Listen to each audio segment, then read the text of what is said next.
The letter arrived on a Tuesday, which Cassidy Monroe would later decide was the universe's way of ruining an otherwise decent week. She almost didn't open it. The stack of mail on the corner of her grandfather's old desk had been growing since Friday, and she'd promised herself she'd get to it after the lunch rush. But the certified mail slip was sitting on top, and something about the weight of the envelope made her set down her coffee. Monroe's Barbecue had been on this corner of East Nashville for 37 years. Her grandfather, Earl Monroe, had started it with a second-hand smoker, a folding table, and a sauce recipe he refused to write down until the day before he died. Her mother ran it after him. Now Cassidy ran it, and the sauce recipe lived in her head the way her grandfather's voice still did. Always there, always steady, always reminding her what this place was built on. She slid her finger under the envelope flap. 90 days. She read it twice. Then a third time, the way you reread something when you understand every individual word but your brain refuses to assemble them into meaning. The building had been sold. New ownership. Development plans pending. She had 90 days to vacate the premises or present terms for renegotiation. Cassidy sat down in her grandfather's chair. Through the kitchen door she could hear Maya running the morning prep. The rhythm of knives on the cutting board. The low country station Maya kept on until noon. The hiss of the smoker out back that had been running since 4 a.m. The smell of hickory and brown sugar and something slow-cooked and inevitable drifted through the whole building like it lived in the walls. It did live in the walls. That was the point. She looked at the signature at the bottom of the letter. Cole Development Group. Weston Cole, Principal. She typed the name into her phone. The search results came up fast. Young, dark-haired, sharp-jawed, 34 years old and already the subject of 3 Nashville Business Journal features about mixed-use development and neighborhood revitalization. A phrase Cassidy had learned to distrust the way she distrusted meat thermometers that read perfect before the cook was done. Blue eyes that looked directly at the camera in every photo like he was accustomed to people looking back. She was about to set the phone down when something caught her eye. She went to her grandfather's filing cabinet, the one nobody had touched since he died, and pulled the third drawer. Behind the vendor contracts and the health inspection records, in a folder labeled simply Applications, was a letter dated 8 years ago. Small Business Development Grant, denied. She looked at the letterhead.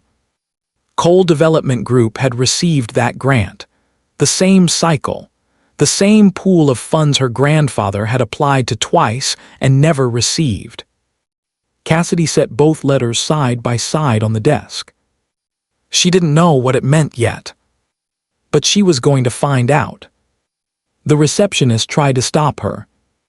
To her credit, she gave it a genuine effort, standing up, reaching for the phone, saying something about scheduled appointments and Mr. Cole's calendar. Cassidy kept walking. She'd been running a restaurant kitchen since she was 16 years old. She had faced down health inspectors, grease fires, and a Sunday lunch rush with 2 people calling in sick. A receptionist with a headset was not going to be her undoing. Weston Cole's office was at the end of the hall. She knew it was his because the door was open, and he was the only person inside, and he looked exactly like his Nashville Business Journal photos, which she resented, because it is easier to be angry at someone when they look worse in person. He looked up when she walked in. Something crossed his face. Fast, controlled, almost invisible, not surprise exactly. More like a man who had been waiting for a knock and was startled that it finally came. Mr. Cole, she set the letter on his desk and kept her hand on it. I think you sent me something. He looked at the letter, then at her. He gestured to the chair across from him. Ms. Monroe, please sit down. I'm fine standing. I know, he said it without edge. Please sit down anyway. She sat, she didn't know why. She told herself it was tactical. He didn't launch into a presentation, didn't open a laptop or reach for a folder. He leaned back in his chair and looked at her the way people look at something they've been thinking about for a long time. "How's the brisket?" he asked. She stared at him. "Excuse me. I read a review from about 2 years ago. James Beard Nominators Panel Informal Survey. Monroe's brisket was mentioned 3 times. I'm curious if it's held up." "You sent me a 90-day notice, and you want to talk about brisket."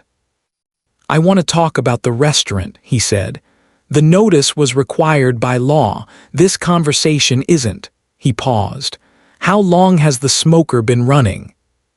Cassidy looked at him for a long moment.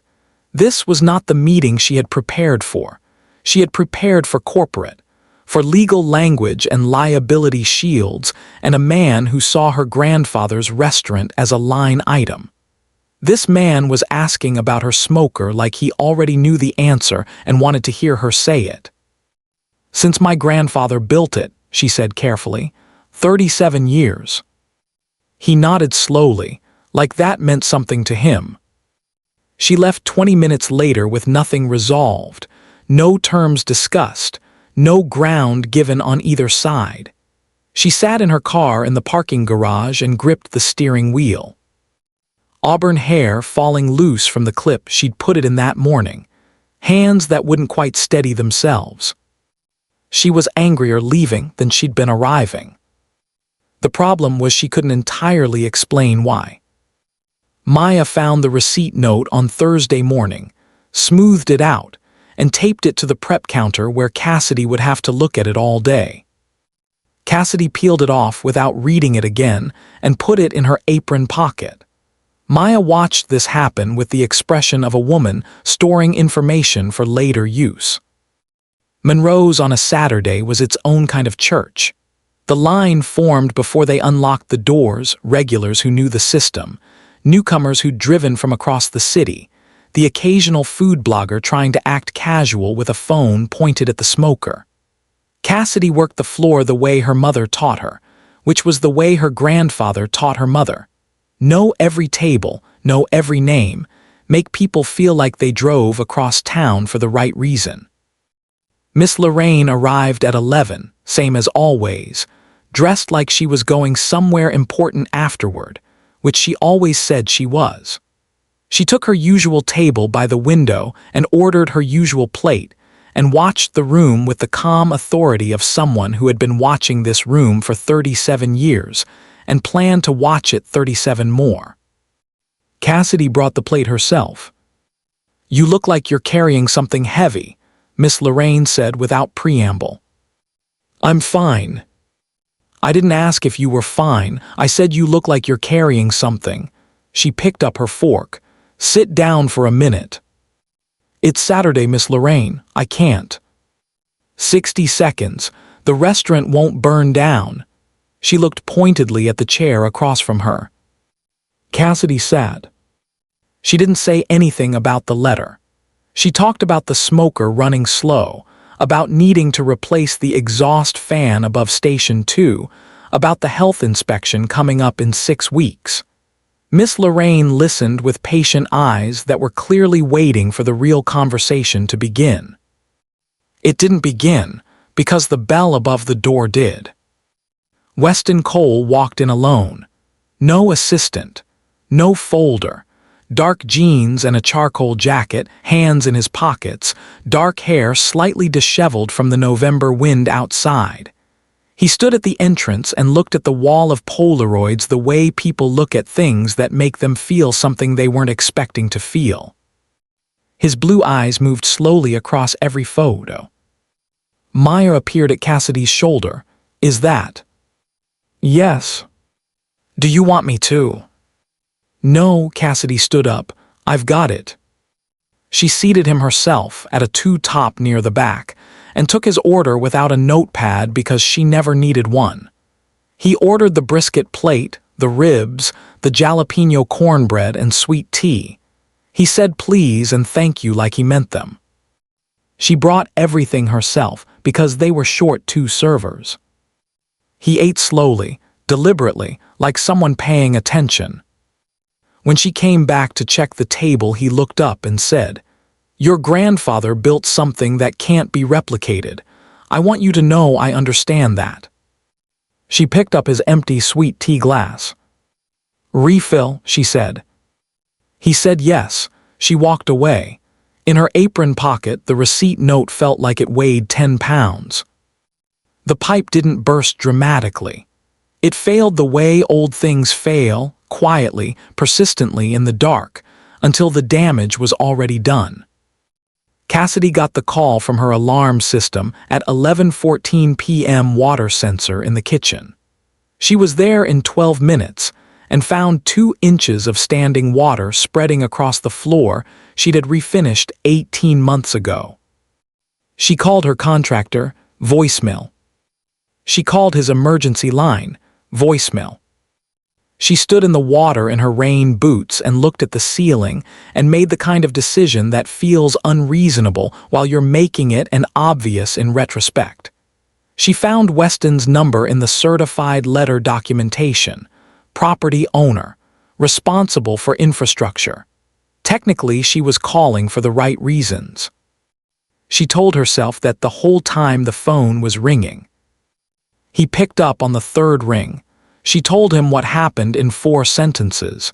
He said he'd be there in 40 minutes. He was there in 38. He came in dark work boots and a gray Henley with a contractor's number already dialed on his phone, and he waded into the kitchen without hesitating and found the shutoff valve in the utility closet that Cassidy hadn't known existed in 11 years of running the restaurant. The contractor arrived 20 minutes later. Weston knew exactly what questions to ask and asked them. His sleeves were rolled up by the time the contractor arrived. She tried not to notice. They worked until 3 a.m., mopping, moving equipment, running fans along the baseboards. Weston worked alongside the contractor without performing it, without making sure she noticed. At some point, Maya's cousin showed up because Maya had apparently called him, and nobody questioned the additional help. At 3:15, they sat on the back steps, because neither of them had consciously decided to stop. Cassidy had found cold brisket in the walk-in and put it on a tray with bread and pickles and set it between them without asking if he was hungry. He ate like a man who hadn't stopped moving in 4 hours, which he hadn't. They were quiet for a while. The Nashville night settled around them, cool and still. Then Weston said, "My father had a restaurant, different kind, nothing like this." He was looking at the alley like he was watching something play out there. "He lost it when I was 19. I watched him sign the papers." He paused. "I became a developer because I thought it meant I'd always be on the right side of that table." He stopped, like he'd meant to say one sentence and the rest had followed without permission. Cassidy looked at his profile in the dim backstep light. The sharp jaw, the stubble heavier now at 3 in the morning, something open in his expression that she hadn't seen in his office. She didn't ask a follow-up question, she just sat there. When she went inside 20 minutes later, she realized she'd never asked him to leave. He was gone when she turned around. He'd stacked the empty tray by the door and turned off the light he'd been using. She stood in her dark kitchen for a long moment. Then she went home and didn't sleep. Miss Lorraine did not attend Sunday service and then come to Monroe's. She attended Sunday service at Monroe's, in that order, with the full conviction of a woman who had decided decades ago that God understood her priorities. She found Cassidy in the back office doing invoices and sat down in the chair across the desk without knocking, which she had never done, which meant she had something to say. "Close the door," Cassidy said. "I was going to." Miss Lorraine closed it, settled herself, and folded her hands in her lap. "That man came back yesterday." Cassidy kept her eyes on the invoice. "We're open to the public." He sat at the same table, stayed 2 hours, tipped Maya $40 and told her the cornbread was the best thing he'd eaten in Nashville. Miss Lorraine paused. Maya told me everything. Maya should mind her business. Maya is 26 and romantic. I'm 71 and observant. Those are different things. She looked at Cassidy steadily. What did he say to you? The real thing, not the lease, not the development, the real thing. Cassidy set down her pen. He said Granddad built something that can't be replicated. Miss Lorraine was quiet for a moment. Earl said the same thing about this street the first time someone tried to buy him out, 1994. She looked at the wall where one of the oldest Polaroids hung, Earl Monroe in a white apron, laughing at something off camera. You know what he did? He didn't sell. He didn't sell, but he also didn't fight the way you're planning to fight. She turned back to Cassidy. He made a partner of the man trying to move him, took 6 months, nearly killed him, turned out to be the best thing he ever did for this building. Cassidy looked at the Polaroid, then at her hands. It's not the same situation. It never is. Miss Lorraine stood up, smoothed her skirt. Your grandfather always told me the enemy of this restaurant was never the person across the table. She moved toward the door. It was pride, his first, then fear, sometimes in that order, sometimes not. She paused at the door. That man is not trying to erase this place, Cassidy. I've watched enough people walk through that front door to know the difference between someone sizing up a building and someone trying to understand it. She looked back once. Call him. Cassidy sat alone in the office for 20 minutes after she left. She picked up her phone. She hadn't prepared anything, hadn't made a list. She had just decided, in the way you decide things that are already decided, that she was going to call. He picked up on the second ring. Like he had been waiting. She found it looking for something else, which is how the things that change everything usually arrive. The 90-day clock was running, and Cassidy had pulled every piece of documentation she could find, original lease, renewal agreements, the deed from when her grandfather purchased the building equipment in 1989, inspection records going back 20 years. She went through every drawer in the filing cabinet. Behind a folder of vendor contracts from 2003, she found a manila envelope she had never seen before, labeled in her grandfather's handwriting, applications/correspondence. Inside were 4 grant applications, all denied. The 4th one stopped her. Small Business Community Development Grant, Tennessee State Program, applied by Earl Monroe, Monroe's Barbecue, East Nashville, reviewed and denied. The reviewer's note was 3 lines: strong community impact, insufficient development infrastructure, recommend reapplication following capital improvements. Clipped behind it was a follow-up letter from the grant committee. The awarded recipients that cycle were listed as a courtesy to all applicants. Cole Development Group, $47,000. The date was 8 years ago. Cassidy sat down on the filing cabinet floor. She opened her laptop. The public business records for Cole Development Group went back 11 years. Year 3 of operation, they received the State Community Development Grant. Year 4, a local business acceleration contract, a secondary program that fed from the same grant pool. Double, he had benefited twice from a pool her grandfather never got $1 from. She called Maya. I need you to come in early tomorrow. It's my day off. I know, please. Maya came. Cassidy spread everything on the prep counter, the applications, the award letter, the business records, the original certified notice, and walked her through it without editorializing. Maya was quiet for a long time. Does he know you were the runner-up? She finally asked. I don't know. That's the question, though. I know it's the question. Because if he knew... I know, Maya. They stood on opposite sides of the prep counter looking at the documents. The smoker was running outside. The morning was still and gray. Cassidy thought about the back steps at 3 a.m. the gray Henley. The way he'd talked about his father like he hadn't meant to. The way he'd turned off the light he'd been using.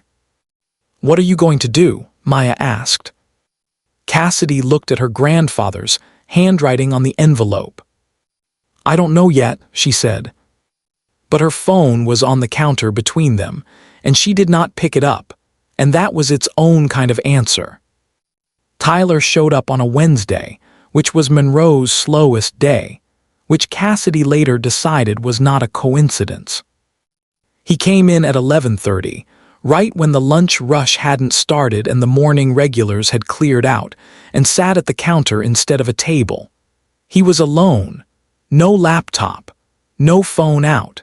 He wore a jacket that was not his work jacket, and he had the careful stillness of someone who had rehearsed being casual and was not quite pulling it off. Maya spotted him first. She appeared at Cassidy's shoulder. "That's Weston's assistant. I know who he is. He looks nervous. I can see that. Are you going too?" "Yes." Cassidy picked up the coffee pot. "Go check on table 4. She poured Tyler's coffee without being asked and leaned against the counter and waited. He wrapped both hands around the mug and stared into it like it contained information. "I'm not here officially," he said. "I figured. He doesn't know I'm here." "Also figured." Tyler looked up. He was young, mid-20s, sharp. Right now he looked like someone who had decided to do something his job description specifically advised against. "There's a file," he said, "in Weston's office, not a development file, not a property acquisition file." He paused. "It has your restaurant's name on the tab. It goes back 3 years before he bought the building." Cassidy set the coffee pot down slowly. "What kind of file?" "The kind that isn't about square footage." Tyler turned the mug in his hands. "I've worked for him 4 years. I've seen him research properties. I know what that looks like." He met her eyes. "That's not what that file looks like." Cassidy was quiet. "Why are you telling me this?" Tyler picked up his mug, took a long drink, set it down. He pulled out his wallet, left a 20 for a $4 coffee and stood up. "Because he's not going to tell you himself. He's been trying to figure out how for 6 years, and he's not any closer than he was at the beginning." He buttoned his jacket. "And because you're about to make a decision based on incomplete information, and I've watched him work too hard for too long to let that happen." He left before she could respond. Maya materialized instantly. "What did he say?" Cassidy picked up the 20 and held it. "He said there's a file." That evening Weston called. She watched his name on the screen until it stopped. 30 seconds later a voicemail notification appeared. She put the phone face down on the counter and made herself finish the closing checklist, every task in order the way her grandfather wrote it. Smoker checked. Stations wiped. Walk-in logged. Lights off in sequence. Then she picked up the phone and played the voicemail. His voice was quiet, no professional finish on it. "I know what you found. I know what it looks like. I'm not going to explain it in a voicemail, but I need you to know I've been trying to figure out how to tell you for 6 years. 12 seconds. She played it again. Then again. She set the phone down and sat in her grandfather's chair in the dark for a long time. She played it a 5th time. She went on a Thursday morning because Thursday was the day she could leave Maya in charge without feeling guilty, and also because she had waited as long as she could stand. Weston's receptionist recognized her. She reached for the phone.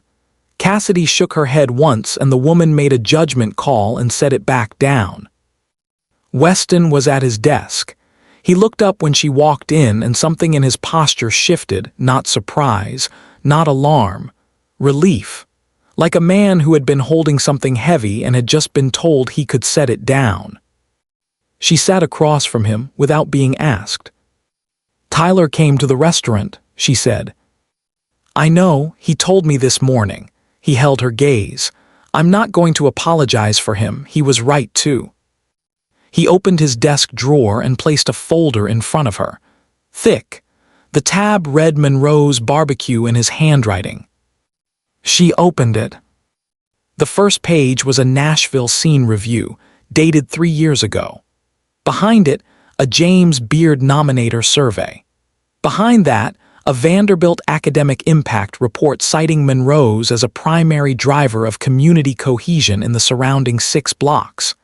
There were photos, phone photos, not professional ones, of the exterior, the Polaroid wall visible through the front window, the Saturday line stretching down the block. 3 years of documentation, building a single case. This place matters. This place cannot be replaced. This place must be protected. She looked up. His blue eyes were steady on her face. "You built a file to protect my restaurant before you own the building." "Yes." "Why?" The quiet that followed was precise, choosing carefully. "Because I knew what could happen to it if the wrong developer got there first. This block was going to move, the economics made it inevitable. I wanted to make sure that when it moved, Monroe's was still standing." He paused. "I bought the building to protect it. The notice was legally required. I never had any intention of removing you." Cassidy turned to the last page. A development proposal. Different project, separate investor, higher value. She looked at the withdrawal letter clipped behind it. 4 days ago. "This deal is done, I withdrew. It's worth. I know what it's worth." "Why?" He didn't look away. "Because the terms required me to prioritize the return on the building over the businesses in it, and I couldn't do that." A pause. "I couldn't do that to you." The office was very quiet. Nashville gray outside the floor-to-ceiling windows. Cassidy closed the folder carefully. She picked it up. "I'm taking this. It's yours." She was almost to the door when she stopped, her back to him. "The grant, 8 years ago. Did you know I was the runner-up?" 4 seconds of silence. "Yes," he said. "I found out 2 years after. I've been trying to figure out what to do with it ever since." She nodded once, didn't turn around. She walked out with the folder under her arm, sat in her car in the parking garage, and pressed her forehead against the steering wheel. She was not angry anymore. That was the most frightening thing that had ever happened to her. Nobody planned it exactly. That was the story Miss Lorraine told afterward, with the particular serenity of a woman who had planned every detail and was not going to admit it. What happened was this. Cassidy mentioned to her mother on Friday that things with the building situation were developing. Her mother mentioned it to Miss Lorraine. Miss Lorraine called Weston's office directly. Tyler gave her the number, for which he would later receive a formal reprimand and a batch of Miss Lorraine's tea cakes, and invited him to Sunday dinner at the Monroe family house. Separately, without knowing Miss Lorraine had already called, Cassidy called Weston on Saturday and invited him herself. He accepted both times. He told neither of them about the other. Cassidy arrived to find her mother's dining room table extended to full length, every leaf inserted, her 3 uncles already debating football in the living room, and Miss Lorraine in the kitchen wearing an apron and an expression of total innocence. "How many people did you invite?" Cassidy asked. "Just the family," Miss Lorraine said. Miss Lorraine. And Tyler, he seemed lonely. Weston arrived at 2 o'clock with 2 bottles of wine and the expression of a man who had prepared extensively, and was now recalibrating in real time.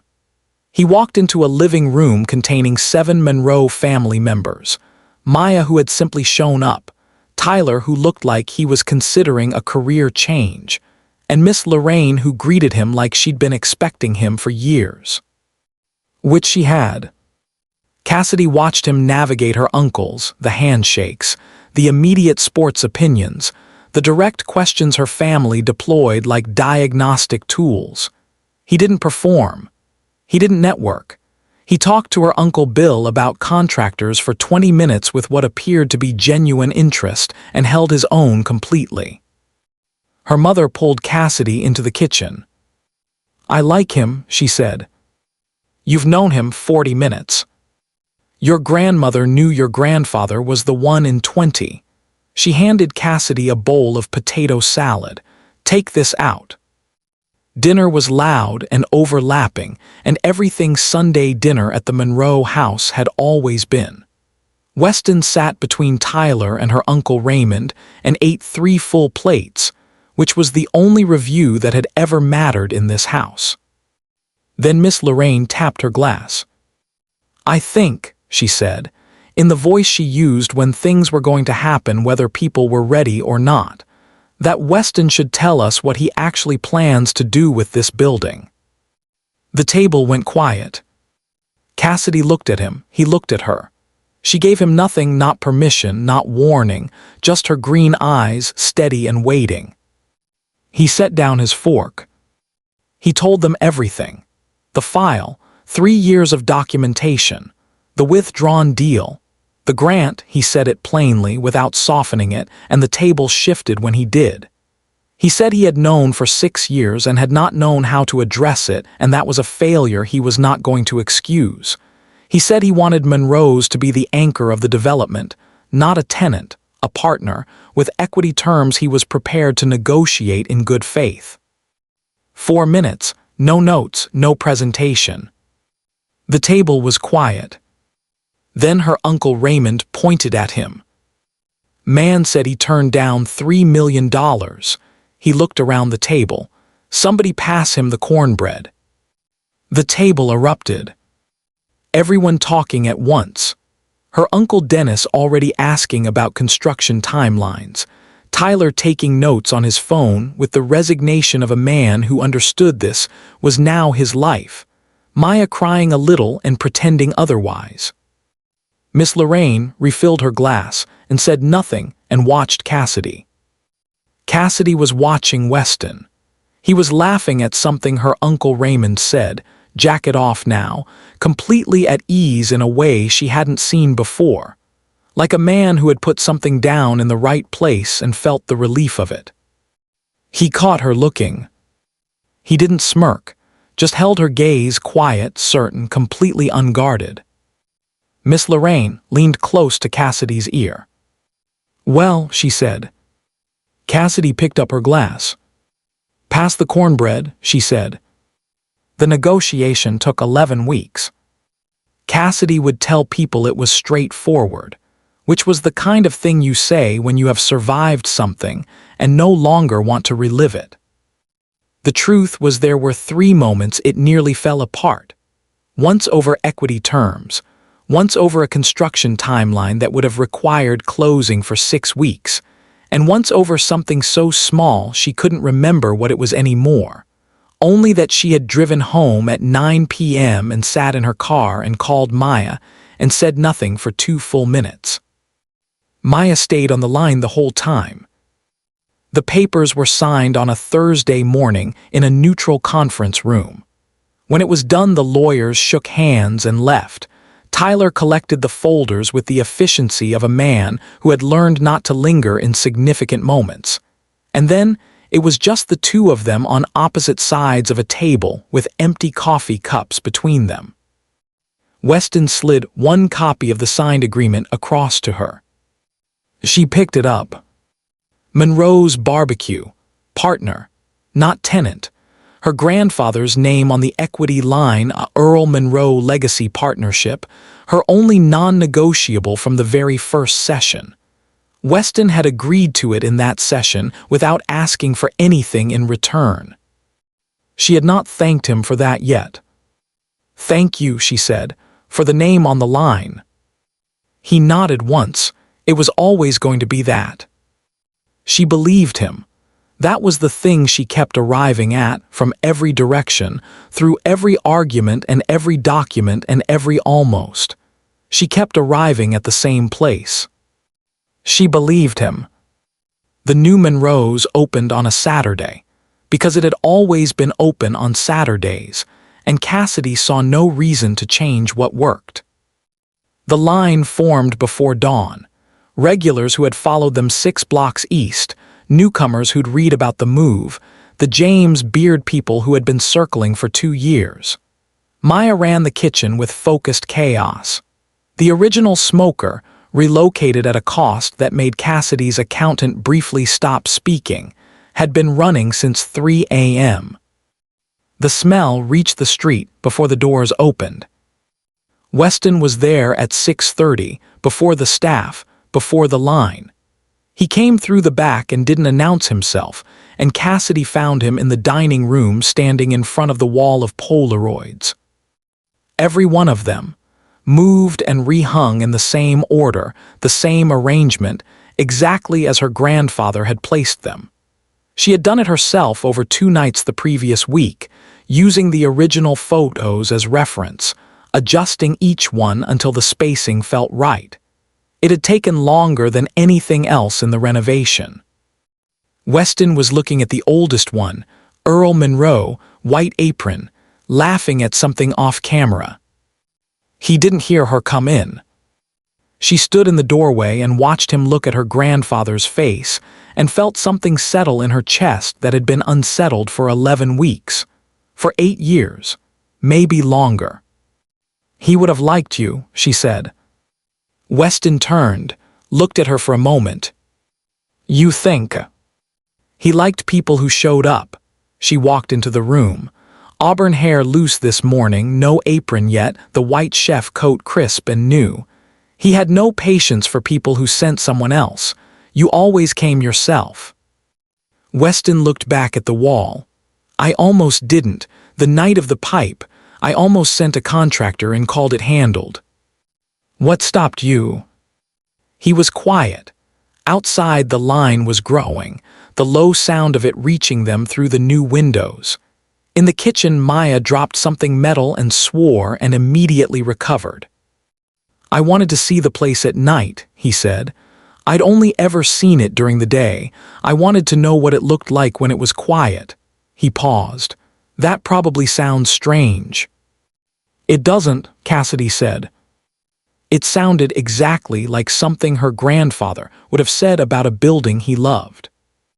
She walked to the end of the Polaroid wall and straightened one that was slightly off-level.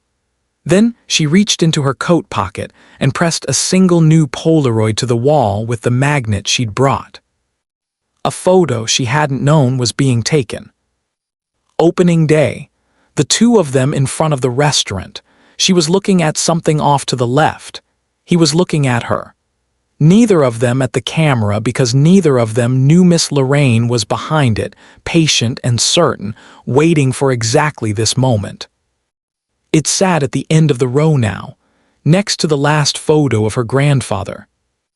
Weston looked at it for a long time. "You put me on the wall," he said. Miss Lorraine took it. It seemed wrong not to use it. She smoothed the edge against the paint. "Don't make it weird." "I'm not making it weird." "You're making a face." "It's a significant face. It's a significant wall." She turned to look at him. He was already looking at her.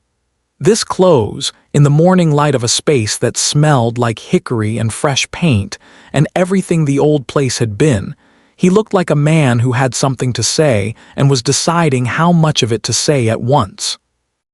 Outside, Maya unlocked the front door. The sound of the line coming in filled the building. Voices, footsteps, the energy of a Saturday at Monroe's that Cassidy had known her whole life. It moved through the new space the same way it always had, like it belonged here, like the walls were just the place the feeling lived. "I should get to the floor," Cassidy said. You should. Neither of them moved. Weston. Yeah. I'm glad you sent the letter. Simply looking at the wall.